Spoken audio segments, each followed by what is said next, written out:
حضرت زبیر وہ صحابی ہیں یعنی جو نبی علیہ السلام کے بہادر ترین اصحاب میں سے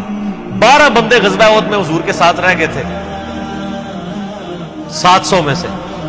غزوہ احد کے اندر ان میں سے ایک حضرت زبیر بھی تھے اور یہ تلوار کمال کی چلاتے تھے اکیلے میدان جنگ میں آگے چلے جاتے تھے بخاری میں آتا ہے کہ ان کا بیٹا عبداللہ ابن زبیر کہتا ہے کہ میرے باپ کے 2 شانوں کے درمیان اتنا بڑا زخم تھا جو ہیل اپ ہو گیا تھا لیکن پھر بھی گڑا پڑا ہوا تھا میں پورا ہاتھ اس میں داخل کر لیتا تھا اور وہ زخم ان کو احد کے موقع پہ لگا تھا اور پھر جنگ اسی حدیث میں بخاری کے آتا ہے کہ جنگ یرموک کے موقع پر لوگ یعنی لیڈر کے اوپر چل رہے ہوتے ہیں تو حضرت زبیر بھی ایک اسکواڈ کو لیڈ کر رہے تھے تو لوگوں نے کہا حضرت آپ آگے جائیں انہوں نے کہا جب میں آگے جاؤں گا تو میرے ساتھ کوئی نہیں آگے جا سکتا وہ اکیلے گھوڑے کو انہوں نے جو ہے وہ ایڑی لگائی اور رومن امپائر کی یعنی فوج کے اندر گھس گئے اور کوئی بھی ان سے لڑنے کے لیے تیار نہیں ہوتا تھا اتنی بہادری تھی لیکن جنگ جمل میں حضرت علی کے مقابلے پہ آ گئے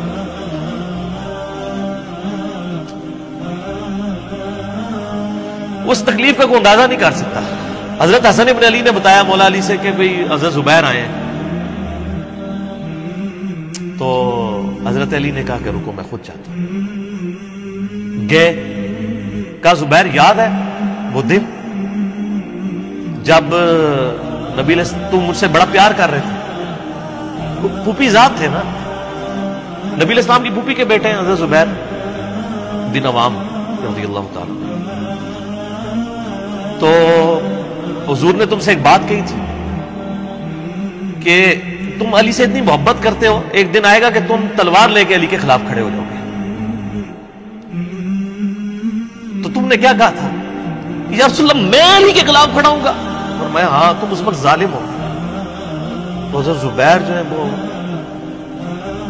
ان پہ غشی طاری ہو گئی گھوڑے کو یعنی وہ حضرت علی کا پھر سامنا نہیں کر سکے میدان جنگ سے واپس چلے گئے تو بعد میں حضرت علی کے فوجیوں میں سے ایک بندے نے جا کے پیچھے ان کو دھوکے سے قتل کر کے تو لا کے تو سر حضرت علی کے سامنے رکھا تو حضرت علی نے کہا کہ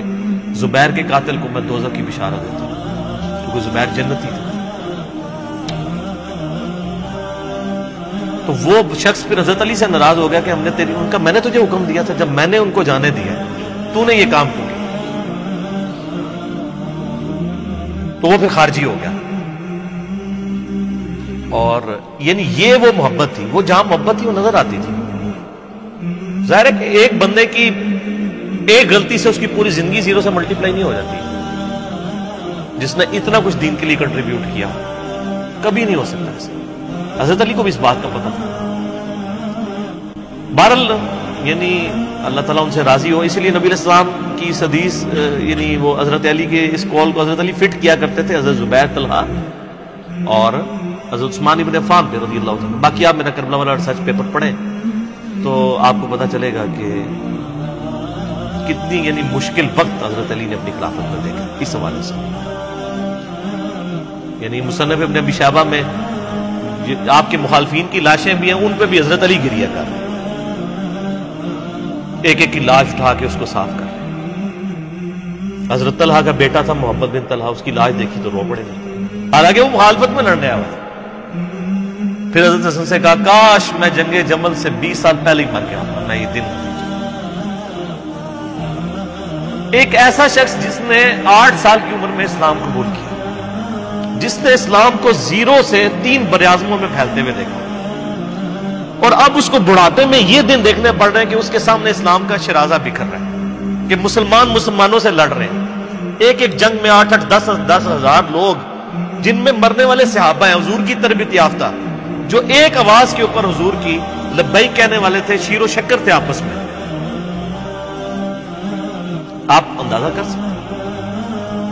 اسی لیے حضرت علی جو ہیں وہ یعنی کوفے میں شہر سے باہر آپ کو پتہ ہے کنویں ہوا کرتے تھے اکیلے جا کے کنویں پہ بیٹھ کے رویا کرتے تھے کہ اللہ اس امت کے ساتھ کیا ہو گیا کوشش کرتے رہے اینڈ رزلٹ یہ ہے کہ وہ خلافت کا نظام اسی لیے مصنف ابن ابی شیبہ میں آتا ہے کہ آپ نے فجر اور عشاء کی نمازوں میں قنوت نازلہ پڑھی اللہم علیک بمعاویہ و اشیاءہ اے اللہ معاویہ اس کے شیعہ کو برباد کر علی اور اس کے شیعہ اس کے عمر بن عاص اور اس کے شیعہ کو، ابا سلمی اور اس کے شیعہ کو، قیس اور اس کے شیعہ کو برباد کر۔ باقی احادیث میں آپ علیہ السلام نے جو بشارت کر دی تھی، مسنن سعید کبریٰ کے اندر حدیث موجود ہے، حاکم کے اندر، کہ نبی علیہ السلام نے حضرت علی سے ایک دن فرمایا تھا، اے علی،